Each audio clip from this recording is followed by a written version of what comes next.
ان کی آنکھوں سے اوجھل ہو جانا.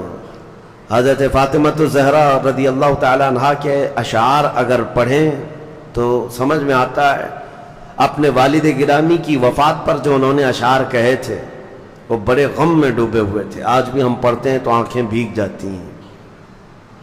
تو اتنے بڑے غم اور اتنے بڑے صدمے کے بعد اور اتنے بڑے مشن کو لے کر کے چلنا آسان کام نہیں.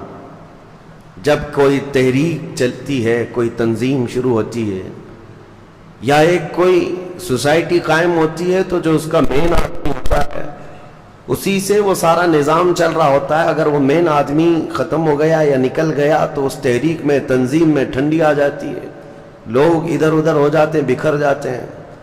لیکن دین اسلام ایک صرف تنظیم یا ایک چھوٹی سی تحریک نہیں تھی جو صرف مدینے کی باؤنڈری کے اندر محدود ہو. دین اسلام وہ آفاقی دین تھا جس کو مدینے سے نکل کر پوری کائنات میں پھیلنا تھا. اور یہ دین پوری دنیا کے لیے آیا، کائنات کے لیے آیا، اور محدود وقت کے لیے نہیں، صبح قیامت تک کے لیے آیا. اب دوسرا دین آنا نہیں ہے، نہ دوسرا نبی آنا ہے. تو اب اس دین اسلام کے اس بڑے کاز کو، اس بڑے مشن کو لے کر چلنا صحابہ کی ذمہ داری تھی. اسی لیے میرے عزیزو، ان صحابہ کی عظمتوں پر کروڑوں سلام. صحابہ کی عظمتوں پر ہماری جانیں قربان. غم میں آ کر کے انہوں نے کوئی ایسا فیصلہ نہیں لیا کہ ہم مدینے چھوڑ دیں گے یا اب حالات ختم ہو گئے نکل جائیں گے، نہیں. حالانکہ جنگ احد میں، احد کی جنگ جو ہے وہ 3 ہجری میں ہوئی تھی. نبی پاک صلی اللہ تعالی علیہ وسلم بنفس نفیس شریک ہیں جنگ احد میں. لیکن کافروں کی طرف سے، شیطان کی طرف سے یہ افواہ پھیلا دی گئی تھی حضور صلی اللہ علیہ وسلم کا قتل ہو گیا ہے.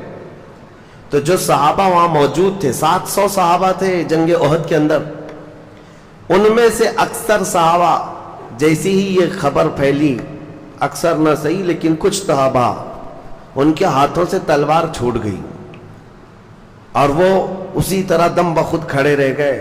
کفار مار رہے ہیں، تلواریں سونتے ہوئے، تیر تانے ہوئے، لیکن صحابہ کے ہاتھوں سے تلواریں چھوٹ گئیں اور وہ لڑنا ہی نہیں چاہتے تھے.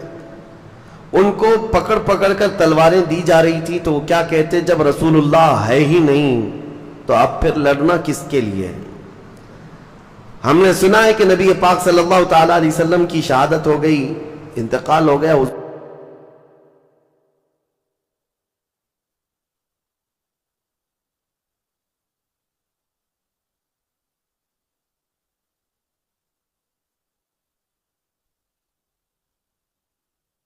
تعالی علیہ وسلم کا جسد پاک ان کی آنکھوں کے سامنے سے اٹھایا گیا اور قبر انور میں دفن کیا گیا.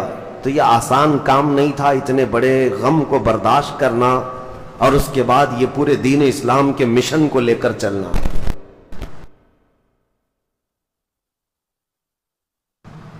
اب کون امیر ہوگا، کون سردار ہوگا، یہ بھی بات چھڑ جائے گی. امام کے جانے کے بعد کوئی نائب ہو، کوئی ان کا جانشین ہو، اس کے لیے قوم میں ظاہر سی بات ہے اختلافات آئی جائیں گے. طرفہ یہ کہ نبی پاک صلی اللہ تعالی علیہ وسلم نے اپنی زندگی میں کسی کو بھی جانشین بنایا نہیں، کسی کو خلیفہ مقرر نہیں فرمایا.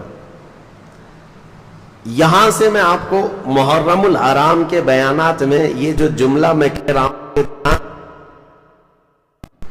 محفوظ رکھ کر کے جائیں. ہم میں اور شیعہ لوگوں میں فرق یہی ہے، وہ ایسی روایتیں بیان کرتے ہیں جس سے یہ مستفاد ہو کہ صرف اور صرف حضور صلی اللہ تعالی علیہ وسلم کے بعد اگر کوئی خلیفہ بننے کے لائق تھا یا جانشین تھا تو مولا علی کرم اللہ وجہہ الکریم تھے. بلکہ وہ یہاں تک کہتے ہیں وصی رسول اللہ، رسول اللہ نے ان کے لیے وصیت کی تھی، وہ رسول پاک صلی اللہ علیہ وسلم کے جانشین تھے، اعلان ہو چکا تھا. یہ سب چیزوں کے لیے میں ایک ہی سوال کرتا ہوں، صدیق اکبر کس کا نام ہے؟ نبی پاک صلی اللہ تعالی علیہ وسلم کی ایک چھوٹی سی چیز کو بھی جو ریلیٹڈ ہو وہ چھوڑنا گوارا نہیں کرتے. بال کے برابر بھی، وہ کہتے ہیں صحابہ بال برابر بھی حضور کی اداؤں سے یا حضور کی منشا سے ہٹ کر کے وہ کوئی کام کرنا پسند نہیں کرتے تھے، چاہے پوری دنیا الگ ہو جائے. میں ایک سوال کرتا ہوں کہ اگر وصیت ہو چکی تھی رسول اللہ کی اعلان ہو چکا تھا، تو کیا سیدنا ابو بکر صدیق رسول اللہ کی وصیت کے خلاف جا کر اپنی کرسی قائم کر سکتے تھے؟ یہ عقل میں آنے والی بات نہیں۔ وہ ابو بکر صدیق رضی اللہ تعالیٰ عنہ جو رسول اللہ صلی اللہ علیہ وسلم کی پیروی میں اور ان کی سنتوں میں اس قدر حساس تھے کہ روز اول سے وہ ایمان لائے ہوئے ہیں، سب سے پہلے اسلام لانے والوں میں نام ہے، ہر وقت رسول پاک صلی اللہ تعالیٰ علیہ وسلم کے ساتھ کھڑے ہونے والے۔ اگر حضور نے اعلان کر دیا ہوتا تو کیا حضرت ابو بکر صدیق اس کی نافرمانی کرتے، اس فرمان کے خلاف جاتے؟ ممکن ہی نہیں لگتا، ممکن ہی نہیں لگتا۔ اس لیے میں آپ کو یہ بتا رہا ہوں کہ اس روایت کو محفوظ رکھ لو اپنے ذہنوں میں کہ حضور نے اپنی پوری زندگی میں کسی کو اپنا جانشین مقرر نہیں فرمایا، کسی کو خلیفہ بنایا نہیں، یہ مسلم بات ہے۔ اگر رسول کریم صلی اللہ تعالیٰ علیہ وسلم بناتے، ایک روایت امام جلال الدین سیوطی رحمۃ اللہ تعالیٰ علیہ کی تاریخ الخلفاء سے میں آپ کے سامنے رکھ رہا ہوں۔ امام جلال الدین سیوطی بہت بڑے محدث ہیں، ان کی یہ روایت ہے، آپ فرماتے ہیں کہ رسول پاک صلی اللہ تعالیٰ علیہ وسلم کے جانشینی کے اور خلافت کا اعلان نہ کرنے کی وجہ کیا ہے؟ کیوں نہیں منتخب فرمایا کسی کو بنا دیتے، خلیفہ بنا دیتے، جانشین بنا دیتے، لیکن بنایا کیوں نہیں؟ اس میں کیا وجہ ہے؟ امام جلال الدین سیوطی کی یہ روایت تاریخ الخلفاء میں موجود ہے۔ فرماتے ہیں کہ نبی پاک صلی اللہ تعالیٰ علیہ وسلم نے خود فرمایا، اگر میں تم پر کسی خلیفہ کو مقرر کر دوں اور تم میں سے کوئی بھی اس کی نافرمانی کر دے یا اس کی اطاعت سے تھوڑا بہت بھی ادھر ادھر کر دے تو اللہ کا عذاب آ جائے گا،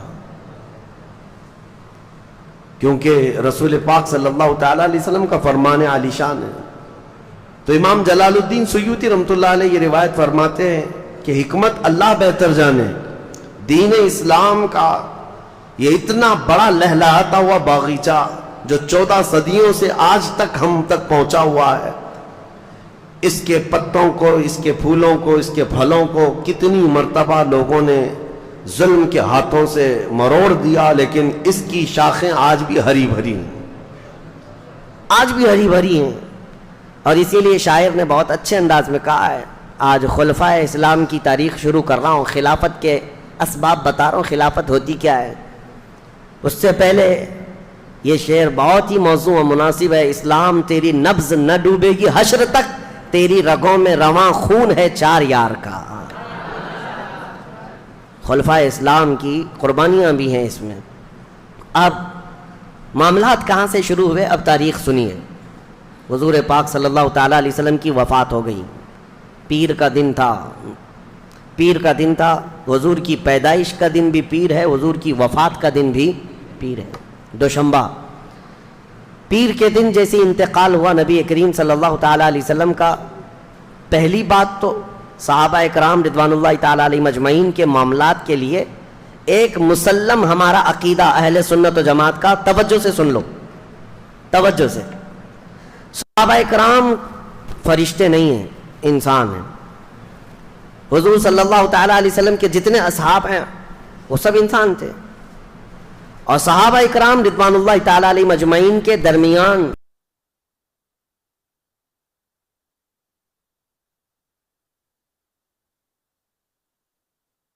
ذکر کرنا اور پھیلانا یہ حرام ہے، ناجائز ہے۔ بعض لوگوں کو یہ سب چیزوں کا شوق ہے، ان کے بیچ میں کیا ہوا تھا، ان کے بیچ میں کیا ہوا تھا، تم ان کے بیچ میں کیا ہوا تھا اسی تحقیق میں رہ گئے، تمہیں خود پتہ نہیں تمہارے بیچ کیا ہو رہا ہے۔ تمہارے ایمان کا اندازہ کرو۔ وہ ایسے بزرگ ہیں، ایسے کہ جن کے بارے میں میرے آقا صلی اللہ علیہ وسلم نے فرمایا ہے کہ میرا ایک صحابی جو کے دانے کے برابر خیرات کر دے اور پوری امت احد پہاڑ کے برابر خیرات کرے تب بھی میرے صحابی کی خیرات کے برابر نہیں ہو سکتا۔ صحابی کے درجے کو پہنچ ہی نہیں سکو گے۔ نبی پاک صلی اللہ تعالی علیہ وسلم نے فرمایا اللہ اللہ فی اصحابی،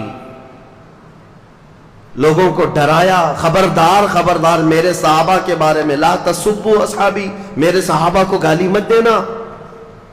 آج ایک جماعت باضابطہ طور پر صحابہ کو نشانی بنا چکی ہے، نشانہ بنا چکی ہے اپنے گالی گلوچ کا، اور ایسا لگتا ہے 14 صدیوں کے بعد یہ لوگ بڑے ترم خواں ہیں جو فیصلہ کرنے بیٹھے ہیں، وہ حق پر تھے کہ یہ غلط تھے۔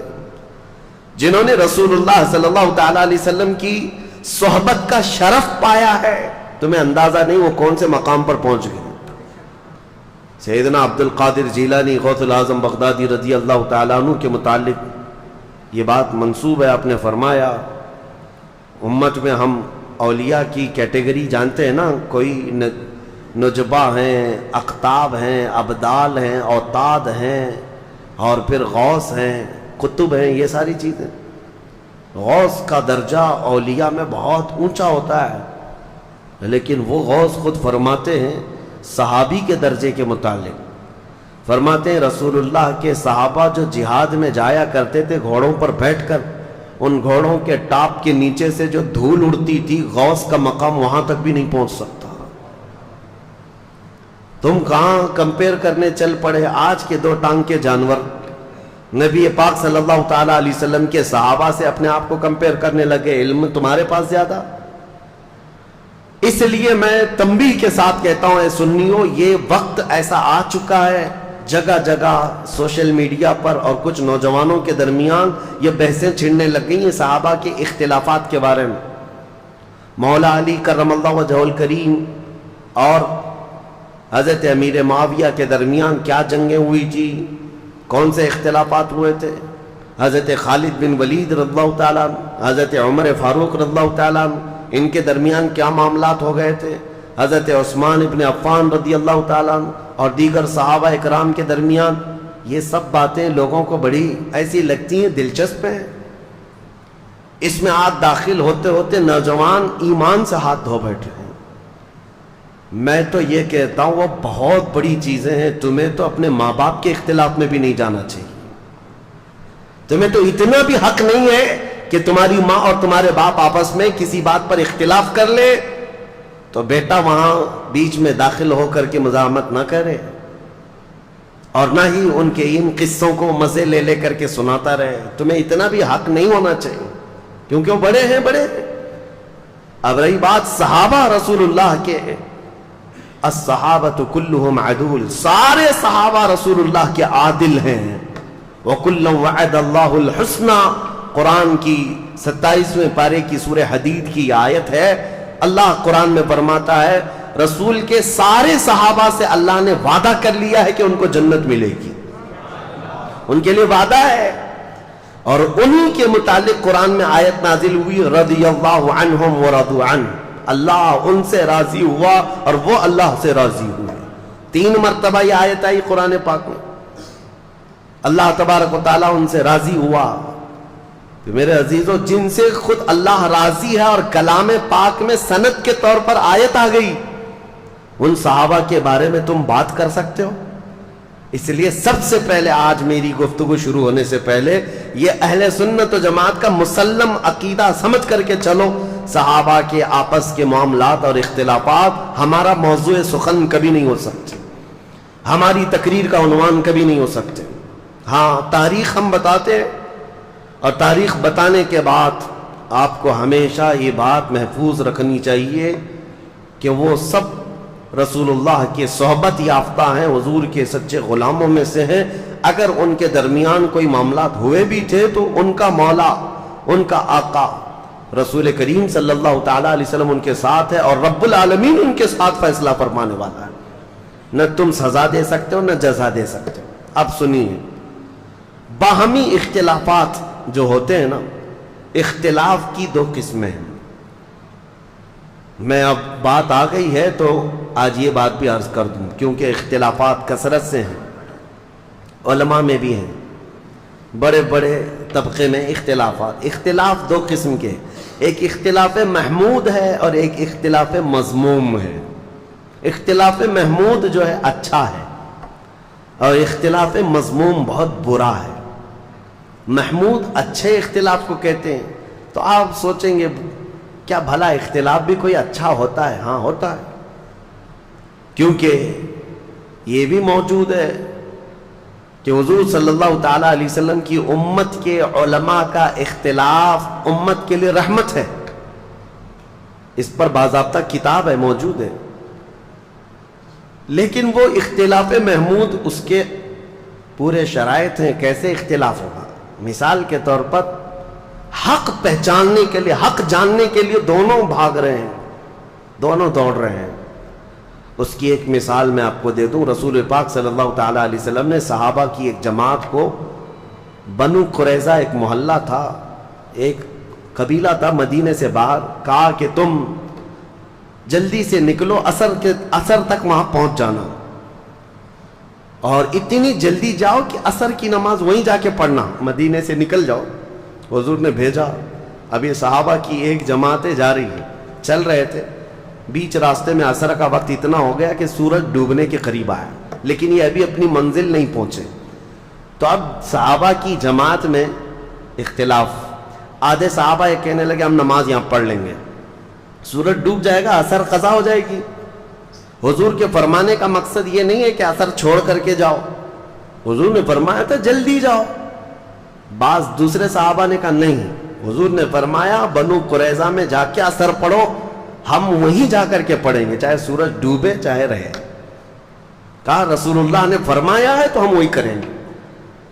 اختلاف ہوا نا، دونوں کے درمیان اختلاف. لیکن اس اختلاف کی وجہ سے ان دونوں نے آپس میں ایک دوسرے کو گالی گلوچ تو نہیں کیا، ایک دوسرے کے خاندان کو نہیں بولا. دونوں کی مرضی، دونوں کا مقصد حق کو پہچاننا، صحیح منزل تک پہنچنا، دونوں کی خواہش تھی، نیک خواہشات ہیں. اس میں اختلاف ہوا. بہرحال آدھے لوگوں نے نماز پڑھ لی اور آدھے جو نماز نہیں پڑھے تھے وہ بنو قریظہ تک پہنچے، سورج ڈوب گیا، عصر قضا ہو گئی. اب یہ مسئلہ کون صحیح کون غلط آپ بتا سکتے ہو؟ یہ دونوں جماعتوں میں کس نے صحیح کیا کس نے غلط کیا؟ اٹکل پچھو مارو گے تو اپنے دماغ سے کچھ بھی بولو گے. ہاں نماز پڑھنے والے تو صحیح تھے، نماز چھوڑ دیا انہوں نے. میرے عزیزو، نماز انہوں نے اپنی طبیعت کی مان کر نہیں چھوڑا، حضور کے فرمان کو سمجھ کر. حضور نے فرمایا وہاں جا کر کے پڑھو، ان کا منشا یہی تھا. دونوں جماعتیں حق کی متلاشی تھیں، لیکن یہ مسئلہ رسول پاک کی حیات میں واقع ہوا تھا، ظاہری حیات میں، تو رکھ دیا گیا سامنے. اللہ کے حبیب صلی اللہ تعالیٰ علیہ وسلم سے عرض کیا گیا یا رسول اللہ صلی اللہ علیہ وسلم، دونوں جماعتوں میں ایسا اختلاف ہوا، آدھے لوگوں نے نماز پڑھ لی آدھے نے نہیں پڑھی، کیا ہے اس کا مسئلہ؟ حضور صلی اللہ تعالیٰ علیہ وسلم نے کیا فرمایا؟ یہ میرے صحابہ کی دونوں جماعتیں حق پر ہیں، دونوں حق پر ہیں. یہاں سے پتہ چلا کہ حق کی تلاش میں نکلنے والا اختلاف وہ محمود ہوتا ہے. دونوں اللہ رب العزت کی رضا چاہتے ہیں، باقی اور کوئی مقصد نہیں. صحابہ میں بھی جو باتیں ہوئی ہیں وہ حق کو پہنچنے کے لیے، اللہ کی رضا حاصل کرنے کے لیے. وہ ایسا نہیں ہے کہ اپنی مرضی اور اپنے پیٹ سے کوئی چیز نکلی اور اس پر لڑ پڑے ہوں. نہیں، اللہ کی رضا.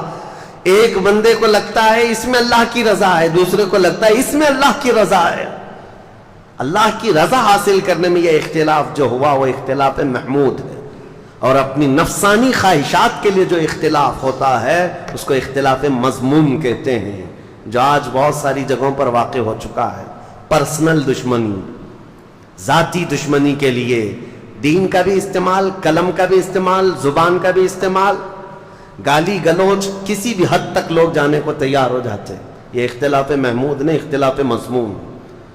کسی عالم کی تحقیقات سے اگر آپ کو اختلاف ہے تو ادب کے دائرے میں اس کا اختلاف کر سکتے ہو. آپ ادب کے دائرے میں ایسے اختلافات کی ایک بہت لمبی فہرست ہے، لیکن ابھی آج ہمارا وہ ٹاپک نہیں ہے. میں نے یہ بات کیوں شروع میں رکھی؟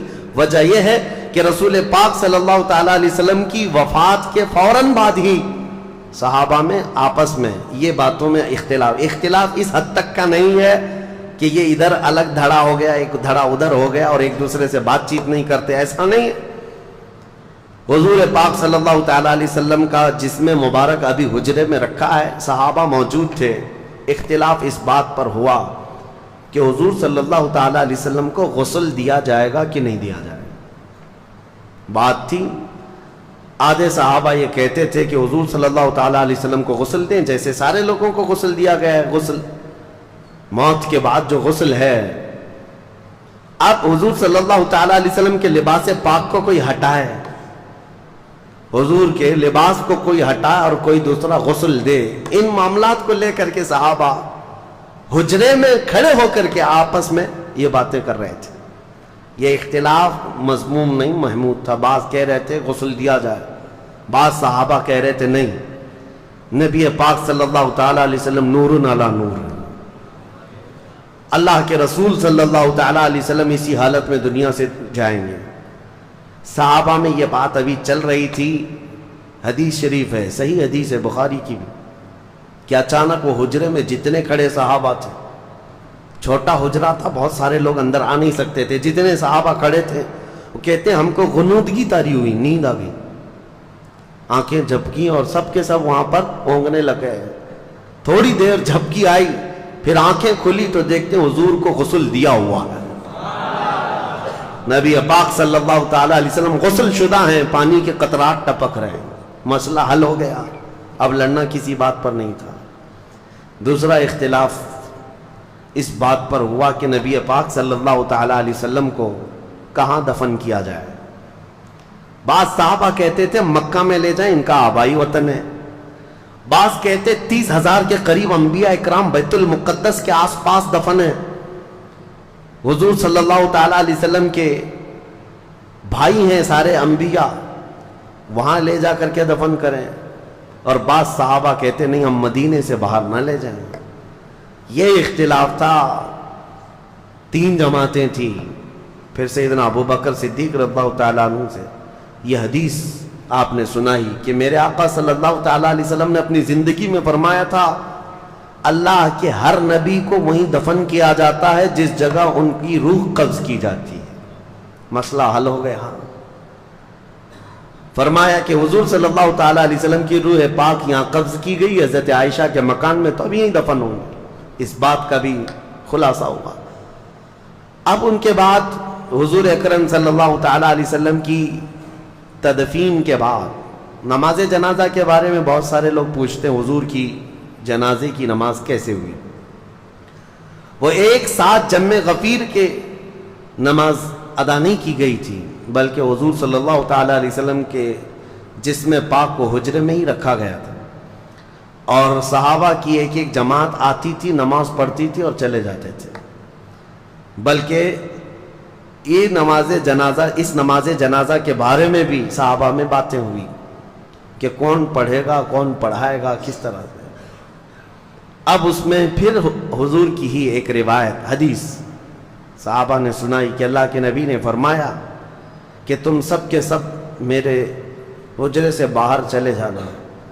سب سے پہلے حضور صلی اللہ تعالیٰ علیہ وسلم کے جسم اقدس کے پاس نماز جنازہ کے لیے کوئی اور نہیں، جبرائیل امین آئیں گے، سید الملائکہ حاضر ہوئے فرشتوں کی جماعت کے ساتھ، پھر ان کے بعد حضرت میکائیل علیہ السلام، پھر حضرت اسرافیل علیہ السلام، پھر حضرت اسرائیل علیہ السلام، انہوں نے نمازیں ادا کیں فرشتوں کی جماعتوں کے ساتھ، اور ان کے جانے کے بعد پھر حضرت ابو بکر صدیق اندر آئے صحابہ کی جماعت کے ساتھ، پھر ایک کے بعد دیگر صحابہ داخل ہوئے اور سبوں نے اپنی اپنی نمازیں ادا کیں۔ اب یہاں ایک مسئلہ بتاؤ، نماز جنازہ جو ہوتی ہے وہ میت کی بخشش اور اس کی مغفرت کی دعا کے لیے ہوتی ہے۔ اب رسول پاک صلی اللہ تعالیٰ علیہ وسلم کی نماز جنازہ پڑھنے والے حضور کے لیے مغفرت کی دعا کرنے گئے تھے، حضور کی بخشش کا سوال کرنے گئے تھے؟ ارے وہ رسول جو ہاتھ نہ اٹھائے تو قیامت میں کسی کا حساب نہ ہو۔ نماز جنازہ 2 طریقے کی ہے، اسی لیے فرمایا گیا نماز جنازہ میں حاضر ہو جاؤ، تمہاری کثرت جو ہوگی، تمہاری جماعت ہوگی، تم اس کی مغفرت کی دعا کرو گے، اللہ میت کو معاف کر دے گا، ایک روایت۔ اور فرمایا اگر کوئی بہت نیک انسان کا انتقال ہوا تب بھی جنازہ پڑھو، اس لیے کہ جتنے شریک ہوں گے ان کے گناہ معاف ہو جائیں گے۔ تو وہاں یہ مسئلہ بھی حل ہے۔ رسول کریم صلی اللہ تعالیٰ علیہ وسلم کے نماز جنازہ میں جو گئے تھے وہ سب کے سب مستفیض ہو کر کے آئے، حضور سے انوار و برکات لے کر کے آئے۔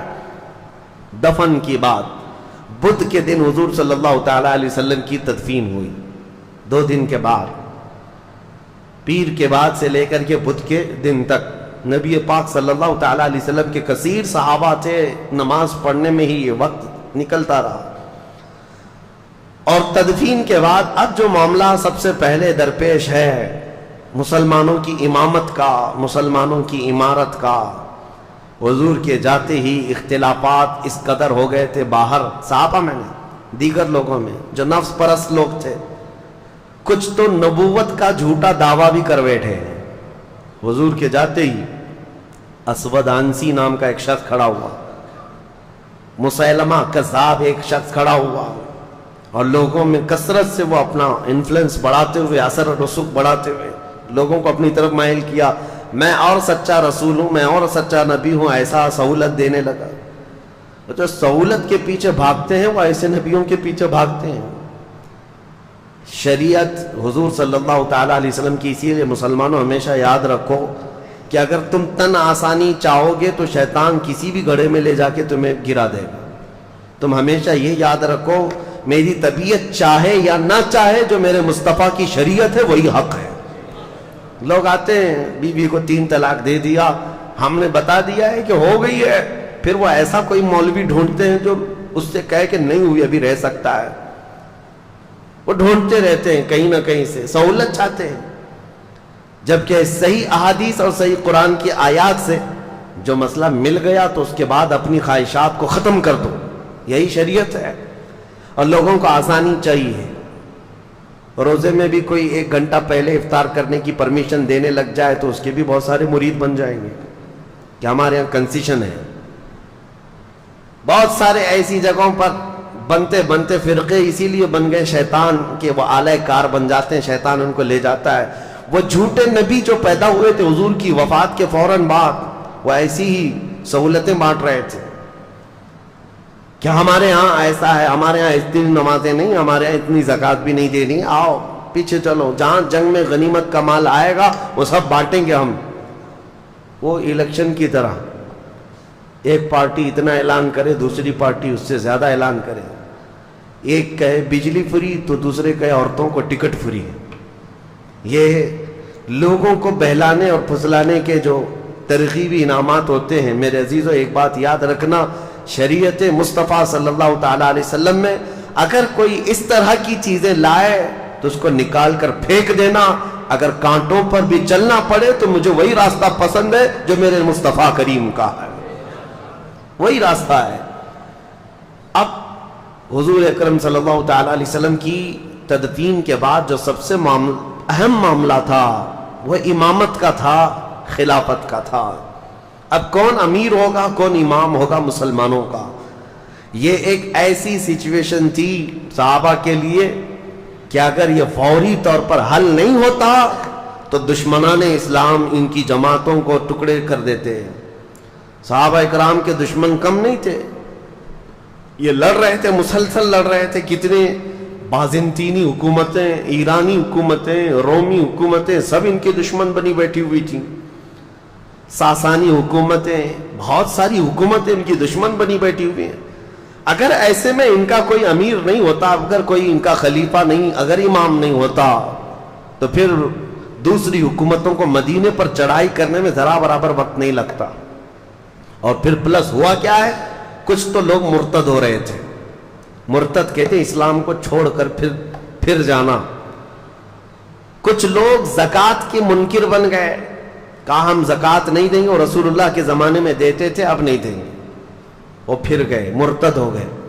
اور کچھ وہ اسود عنسی، طلحہ بن خالد خویلد، اور اس کے علاوہ مسیلمہ کذاب جیسے جھوٹے نبی، ارے جھوٹے نبیوں کی ایسی تعداد بڑھتی جا رہی تھی کہ ایک عورت بھی نکل آئی اس میں کہ میں بھی نبی ہوں، اور نبوت کا دعویٰ کرتے کرتے وہ جا کر مسیلمہ کذاب، وہ بھی نبوت کا دعویٰ کیا تھا، اس سے جا کے شادی بھی کر لی۔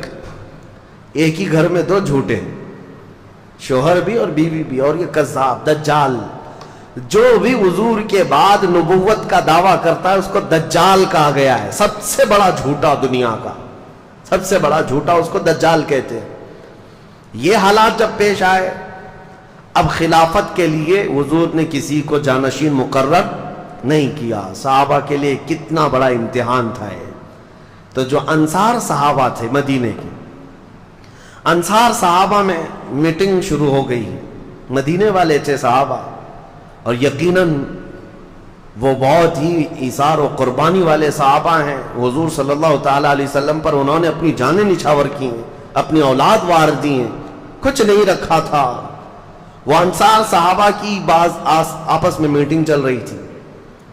وہ آپس میں سعد ابن عبادہ رضی اللہ تعالیٰ یا پھر دیگر صحابہ اکرام کو آگے بڑھا کر وہ یہ کہہ رہے تھے کہ اب ہم آپ کو امیر مقرر کرتے ہیں، کیونکہ رسول اللہ صلی اللہ علیہ وسلم سے ہمارے جو تعلقات ہیں، انصار کے لیے جو حضور نے دعائیں کی ہیں وہ بہت زیادہ ہیں، تو خلافت کا حق یا امیر بننے کا حق انصار کو ہے. تو انصار صحابہ کی یہ میٹنگ جو چل رہی تھی، ایک وہاں مدینہ طیبہ کا ایک مشہور علاقہ تھا، تو وہاں پر اس کٹے پر یا اس ٹیلے پر سب جمع ہوئے تھے. ادھر حضرت ابو بکر صدیق رضی اللہ تعالیٰ عنہ، حضرت عمر فاروق رضی اللہ تعالیٰ عنہ، حضرت ابو عبیدہ بن جراح، یہ بڑے صحابہ ہیں. یہ آپس میں بات کر رہے تھے کہ کس کے ہاتھ امارت ہو، خلافت ہو، امامت ہو. تو اسی اثنا میں حضرت عمر فاروق رضی اللہ تعالیٰ عنہ نے کہا کہ انصار کے درمیان آلریڈی یہ باتیں چل پڑی ہیں، کون بنے گا، کیا ہوگا. تو حضرت ابو بکر صدیق اس جماعت میں آئے جہاں میٹنگ چل رہی تھی. آئے، یہاں دیکھا تو وہاں خلافت کی باتیں چل رہی تھی اور انصار اپنا کوئی امیر مقرر کرنا چاہ رہے تھے. اب انصار میں سے کوئی اگر امیر مقرر ہوتا تو بڑے مسئلے تھے. اس کی وجہ کیا ہے؟ مدینے میں دو خاندان ہیں، اوس اور خزرج. میں نے سیرت کے بیان میں سنایا ہے، اوس اور خزرج یہ دو خاندان ہیں، اور یہ صحابہ انہی دو خاندانوں میں سے ہیں.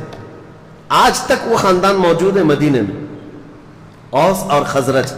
اور دونوں کی اتنی سخت لڑائیاں تھیں کہ یہ دونوں قبیلوں میں 120 سال تک لڑائی چلی. عرب کی مشہور جنگ اوس اور خزرج کے بیچ میں.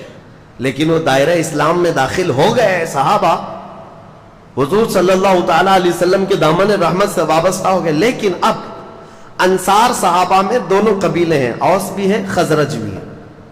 اوس بھی ہے، خزرج بھی ہے. اگر ان میں سے کسی ایک ہی کو تو خلیفہ بنانا ہے، اگر وہ اوس قبیلے کا بنتا تو خزرج والوں کو ناگواری ہو جاتی. بہت پرانی لڑائیاں چلی ہیں. خزرج قبیلے سے کوئی بنائے جاتے ہیں تو اوس والوں کے لیے مسئلہ ہوتا. اور اس کے علاوہ تیسرا مسئلہ یہ تھا کہ یہ مدینے والے لوگ تھے، اور قریش خاندان پورے عرب میں سب سے عظمت والا خاندان مانا جاتا، کیونکہ خانہ کعبہ کی چابی ان کے پاس ہوتی. اور عرب کے چھوٹے بڑے جتنے قبیلے ہیں وہ سب قریش کو سلام کرتے. قریش خاندان کی عظمت، اس کی سیادت، اس کی حکومت کو تسلیم کرتے تھے زمانے جاہلیت میں بھی. اب قریش کے علاوہ اگر کوئی دوسرا بن کر آتا تو جو چھوٹے موٹے قبیلے ہیں وہ کبھی سردار تسلیم نہیں کرتے.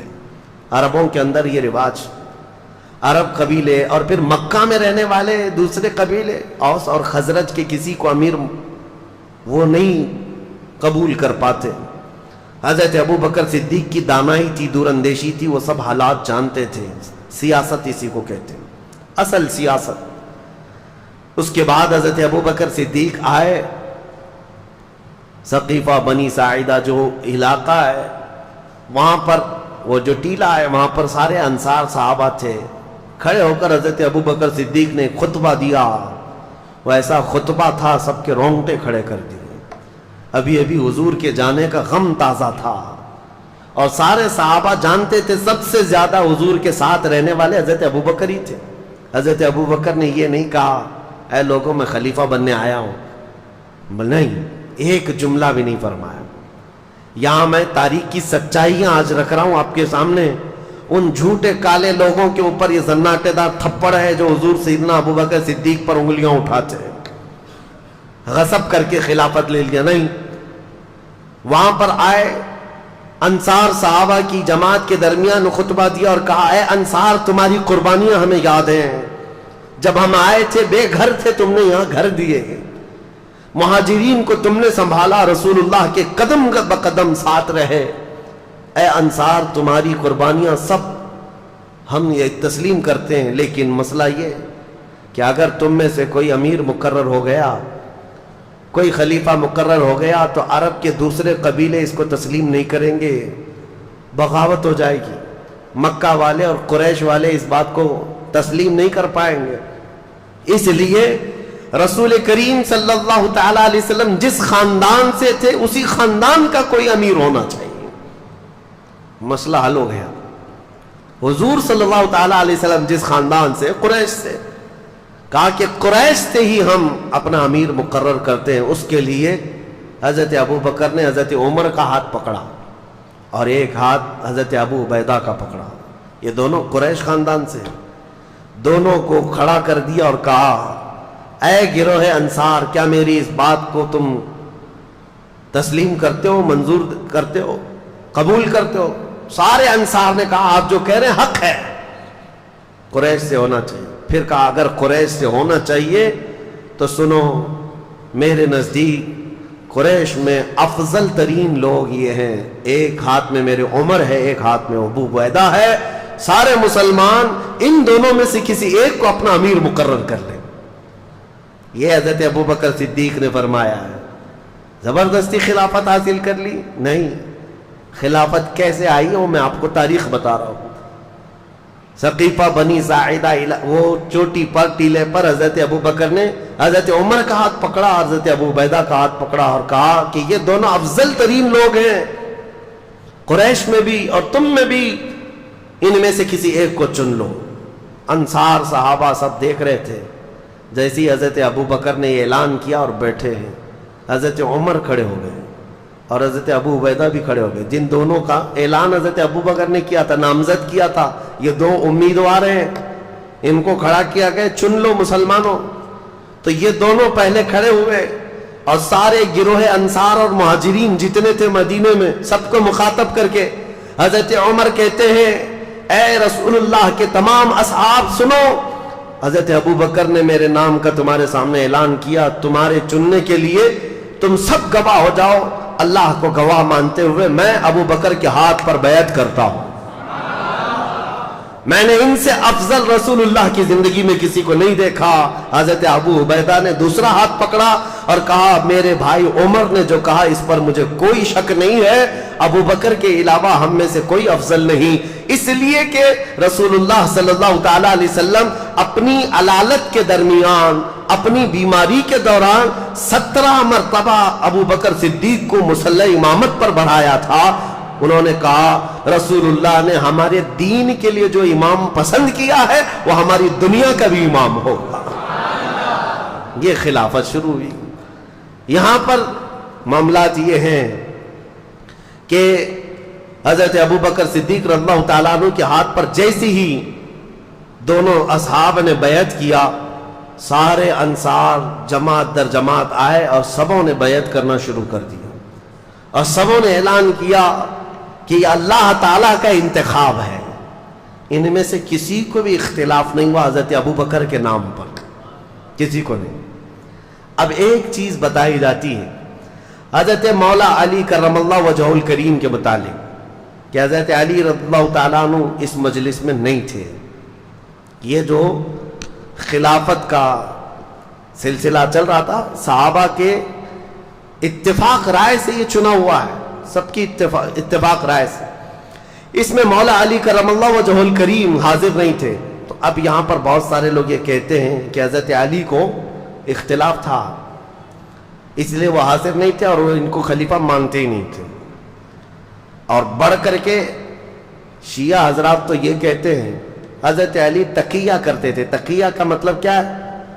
حالات سے اصل چیز کو دل میں چھپا کر کے رہنا، یعنی حاکم اگر سخت ہے تو کچھ باتیں اپنے دل میں چھپا کر کے اس کی مرضی کے مطابق کام کرتے رہنا، اس کو تقیہ کہتے ہیں۔ یہ کرتے ہوں گے مولا علی کے بارے میں تم سوچتے ہو؟ حیدر کرار جس کی شمشیر کا کوئی جواب نہ ہو، وہ دل میں چھپا کر کے کوئی بات عمل کرے گا؟ ہرگز نہیں، ہم اس بات کو تسلیم نہیں کرتے۔ ہاں اب ہم یہ بتا سکتے ہیں کہ حضرت علی کرم اللہ وجہہ الکریم خود روایت میں آپ کو بتاؤں، حضرت علی رضی اللہ تعالیٰ عنہ کی روایت کیا ہے خلافت کے معاملات میں؟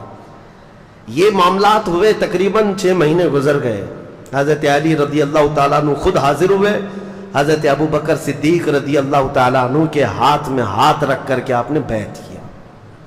اب سنیے حضرت علی کیوں نہیں بیعت کیے، 6 مہینے کیوں گزرے؟ ہر ایک کے کچھ نہ کچھ اسباب ہوتے ہیں، وجوہات ہوتے ہیں۔ یہ مسئلہ میں اور آپ کیوں پوچھیں کہ حضرت علی کیوں نہیں آئے تھے؟ میرے اور آپ کے پوچھنے سے بہتر تو یہ ہے کہ حضرت ابو بکر صدیق خود ہی پوچھ چکے ان سے کہ علی اتنے دن کیوں نہیں آئے۔ مسئلہ اب صاف ہو جائے گا، جن کا معاملہ ہے وہ خود ہی سوال کر چکے ہیں۔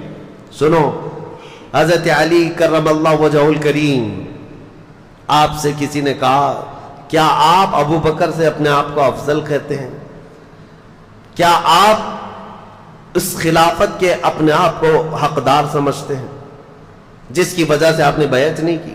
سیدنا مولا علی کرم اللہ وجہہ الکریم نے فرمایا ایسی کوئی بات نہیں، میں نے یہ عہد کر لیا تھا دل میں کہ جب تک جو وحی نازل ہو رہی تھی قرآن پاک، حضرت ابو بکر صدیق کی خلافت کا ایک اہم کام میں آپ کو بتاؤں، اہم کام، آپ جامع القرآن ہیں، قرآن پہلے پتوں پر لکھا ہوا تھا، چمڑوں پر لکھا ہوا تھا، پتھروں پر لکھا ہوا تھا، کیونکہ 23 سال تک قرآن اترتا رہا اور سب صحابہ کے پاس الگ الگ جگہ پر تھا۔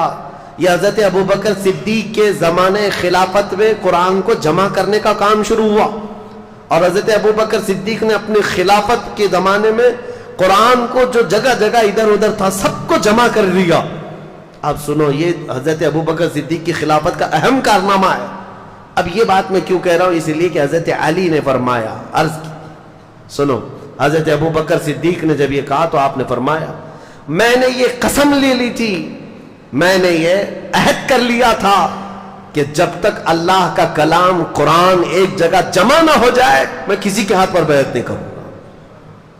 مقصد اس کے علاوہ اور کچھ نہیں تھا، لیکن بہت سارے کھٹملوں کو پتہ نہیں کیا کیا چیزیں مل جاتی ہیں، اس لیے نہیں کیا تھا، اس لیے نہیں کیا تھا، اختلافات ہوئے تھے، فلاں ہوئے تھے، نعوذ باللہ۔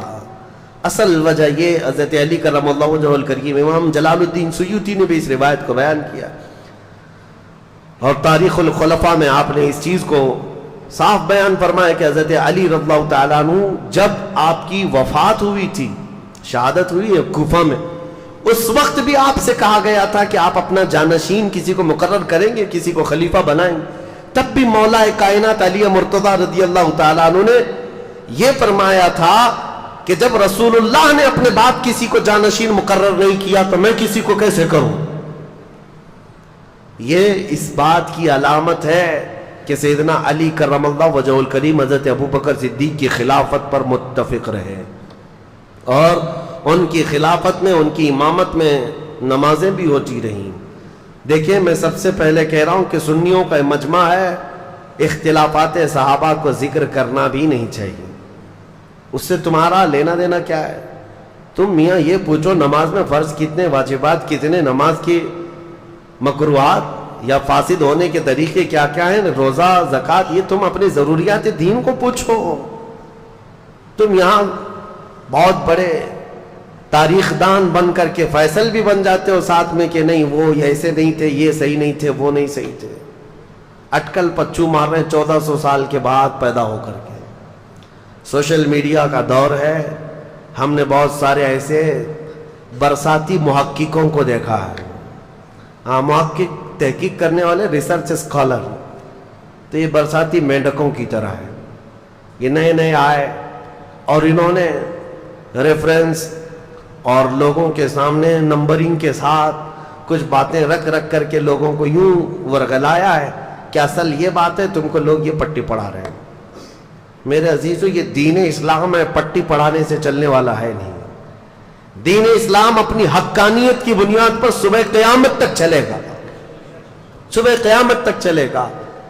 بعض تو ایسے جاہل آئے ہوئے ہیں محققین کے نام پر جو علماء سے تمہیں برگشتہ کر رہے ہیں، دور کر رہے ہیں۔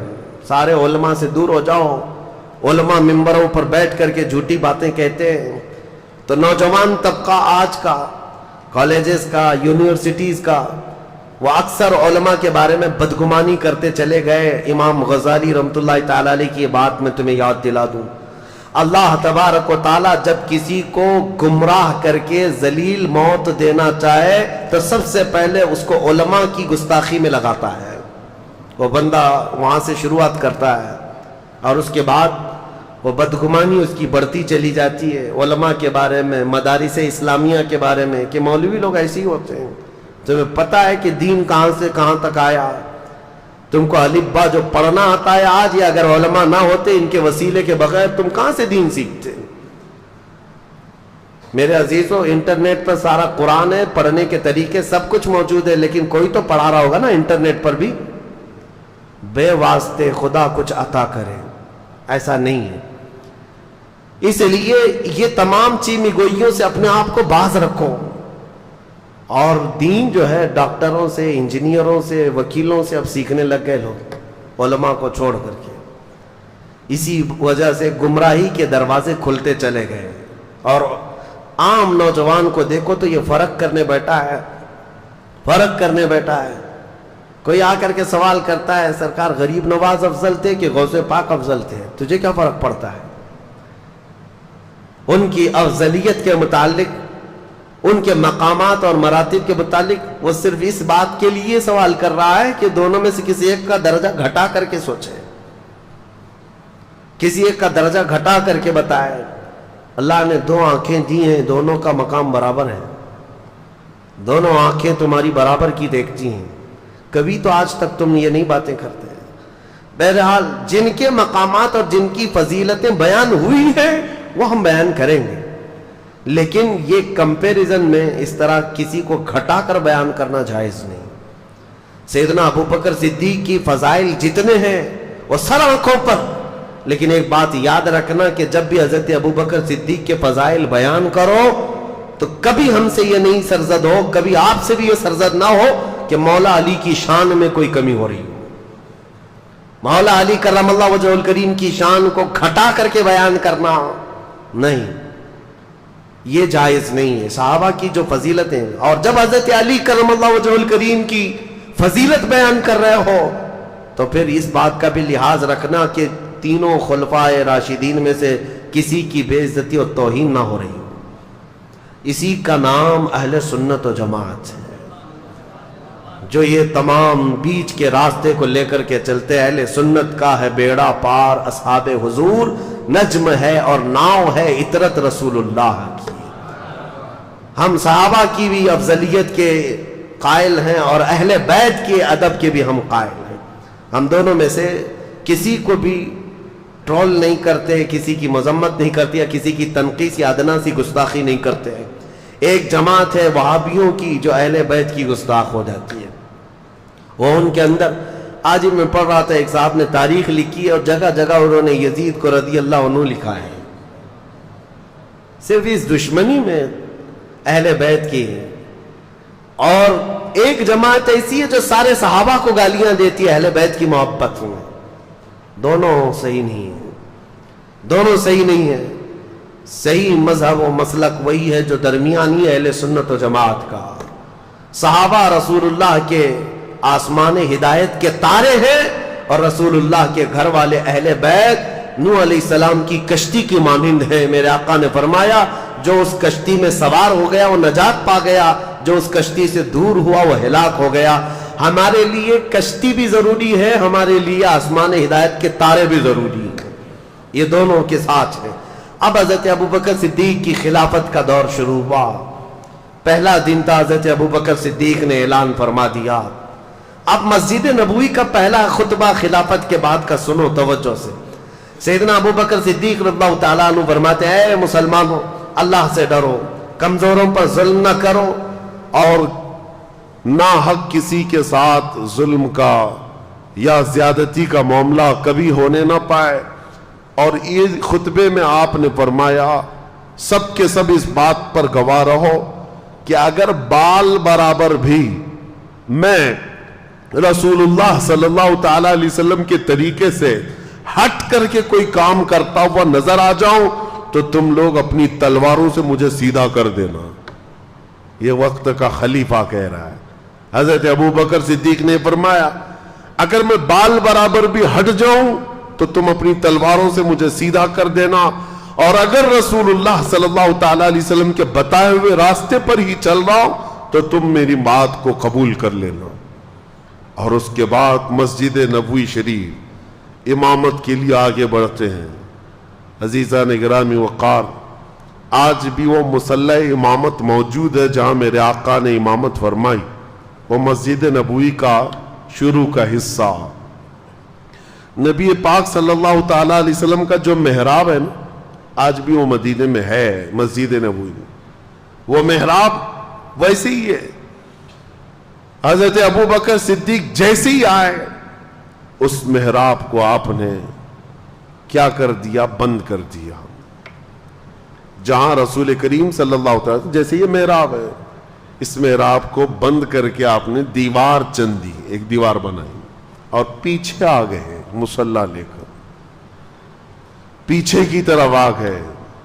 لوگوں نے کہا وہ رسول اللہ کا محراب ہے، رسول کریم صلی اللہ تعالی علیہ وسلم کا محراب ہے. آپ نے وہاں پر دیوار لگا دی اور آپ پیچھے مصلی لے کر کے آ گئے. اللہ اکبر، کمال عشق دیکھو.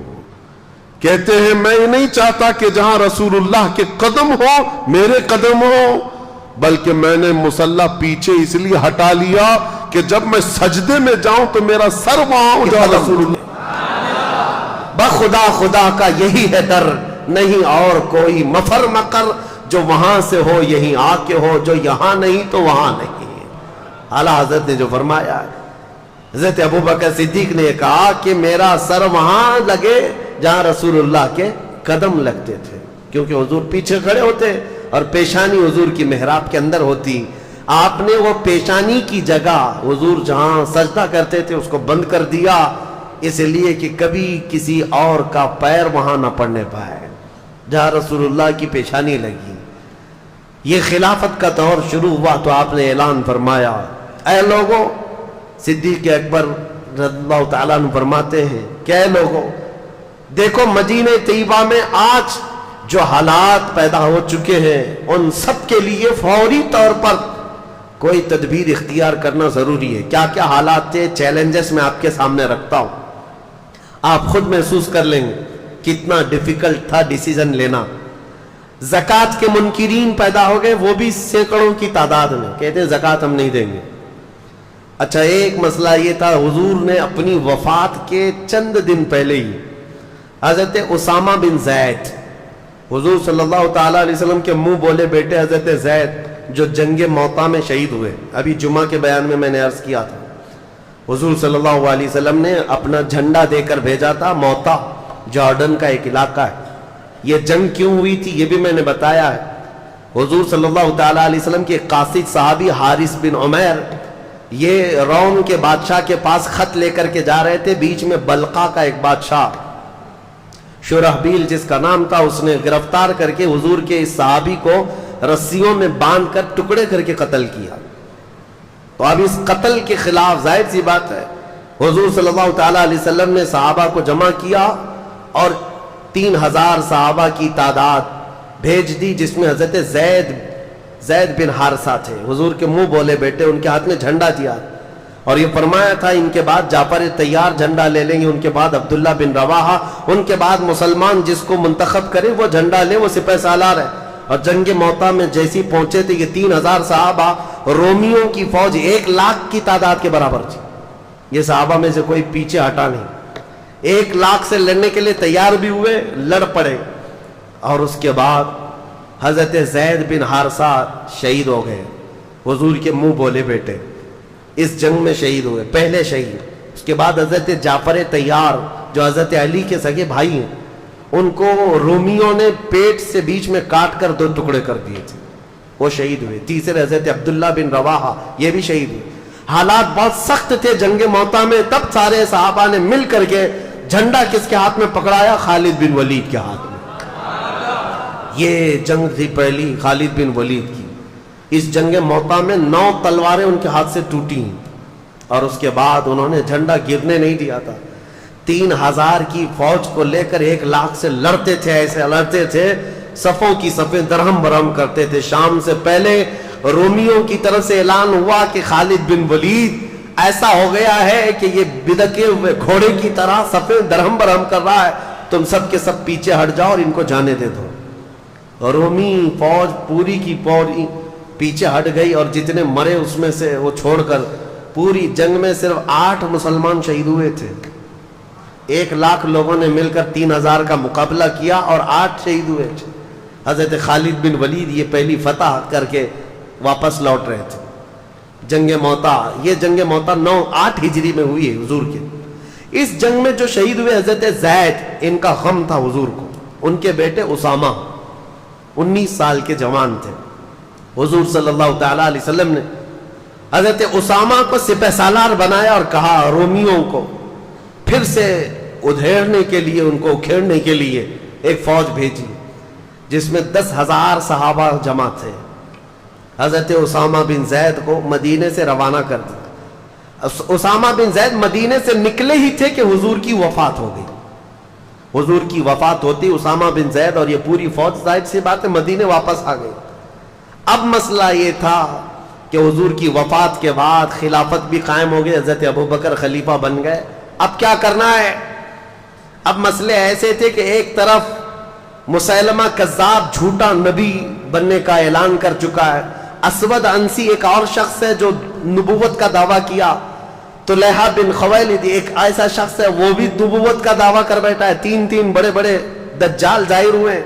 ایک طرف زکوٰۃ نہ دینے کی ایک جماعت پیدا ہو گئی, مرتد ہو گئے, اور ایک طرف اسامہ بن زید کی یہ 10,000 کی فوج جو روم جا رہی تھی لڑنے کے لیے. کیا کیا فیصلے لینے ہیں؟ حضرت ابوبکر صدیق اٹھتے ہیں سیدھے اسامہ بن زید کو کہتے ہیں جو فوج تمہارے ساتھ جانے والی تھی سب کو تیار کرو. اور اس کے بعد اسامہ بن زید کو گھوڑے پر بٹھایا. یہ فوج وہیں جائے گی جہاں رسول اللہ نے بھیجا تھا. حالات ایسے تھے کہ فوج اتنی بڑی بھیجنے کے جیسے حالات نہیں تھے. یہاں تک کہ لوگ سب آ کر کے کہنے لگے خلیفہ اسلام ابھی حالات ایسے نہیں ہے کہ آپ 10,000 کی فوج مدینے سے بھیج دیں گے, حضور کی وفات ہوئی ہے, اچانک مدینے پر کچھ ہو گیا تو کیا کریں گے, اتنی بڑی فوج جا رہی ہے. حضرت ابوبکر صدیق نے کہا قسم رب ذوالجلال کی میری جان بھی چلی جائے میں اس فوج کو واپس نہیں کر سکتا جس کو رسول اللہ نے بھیجا ہے. اسامہ بن زید کو بٹھا دیا گھوڑے پر اور ان کے گھوڑے کی رسی خود پکڑ کر کے جانے لگے. یہ حضرت ابوبکر صدیق ہے, گھوڑے کی رسی خود پکڑ کر کے نکلے. اسامہ بن زید کی عمر 19 سال کی ہے, صدیق اکبر کی عمر 60 سال کی ہے. 60 سال کا خلیفہ رسول گھوڑے کی رسی پکڑ کر چل رہا ہو. اسامہ بن زید گھوڑے سے اچھل کر نیچے آ گئے. کہا اے خلیفہ اسلام, اے جانشین رسول, آپ چلیں اور میں بیٹھوں. گوارا نہیں. حضرت ابوبکر صدیق نے کہا بیٹھ جاؤ اسامہ, اس گھوڑے کی پشت پر دنیا کی دولت نے نہیں میرے رسول نے تجھے بٹھایا ہے, تجھے کوئی نہیں اتار سکتا, بیٹھ جاؤ. پھر کہا آپ رسی پکڑ کر کیوں چل رہے ہیں؟ کہا خلافت کی ذمہ داریاں ایسی آ گئیں کہ مدینے کی سیکیورٹی بھی ہے, ان دجالوں سے مقابلہ بھی ہے, منکرین زکوٰۃ سے بھی لڑنا ہے. خواہش تو میری یہ تھی کہ تمہاری فوج میں بھی شریک ہو جاتا, میں بھی چلا جاتا, رسول اللہ نے بھیجا ہے, لیکن خلافت کی ذمہ داریوں کی وجہ سے میں تمہارے ساتھ جنگ پر جا نہیں سکتا. میں کم از کم تمہاری رسی پکڑ کر مدینے سے باہر تک تو جا سکتا ہوں تاکہ کل قیامت کے دن ان مجاہدین کا نام پکارا جائے تو گھوڑے کی رسی پکڑنے والوں میں میرا بھی نام آ جائے. عزیزان گرامی, نیکی چھوٹی ہو کہ بڑی ہو ابوبکر صدیق چھوڑتے نہیں تھے. صحابہ میں یہ بات تھی کہ حضرت ایک بار حضور صلی اللہ تعالی علیہ وسلم مجلس میں کہہ رہے تھے صبح ہی فجر کی نماز کے بعد ٹائم کتنا ہوا ہوگا, حضور نے اعلان کیا کوئی ہے جس میں آج کسی بیمار کی عیادت کر کے آیا ہو. صحابہ کی جماعت حضرت ابوبکر کھڑے ہوئے, کہا میں عیادت کر کے آیا ہوں. تھوڑی دیر کے بعد حضور صلی اللہ تعالی علیہ وسلم نے پھر دوسرا سوال فرمایا کوئی ہے جو آج ایک غلام آزاد کر کے آیا ہو؟ حضرت ابوبکر کھڑے ہو گئے. پھر حضور صلی اللہ تعالی علیہ وسلم نے اعلان فرمایا کوئی ہے جو آج کسی غریب کو کھانا کھلا کر کے آیا ہو؟ پھر حضرت ابوبکر کھڑے ہو گئے, کہا میں کر کے آیا ہوں.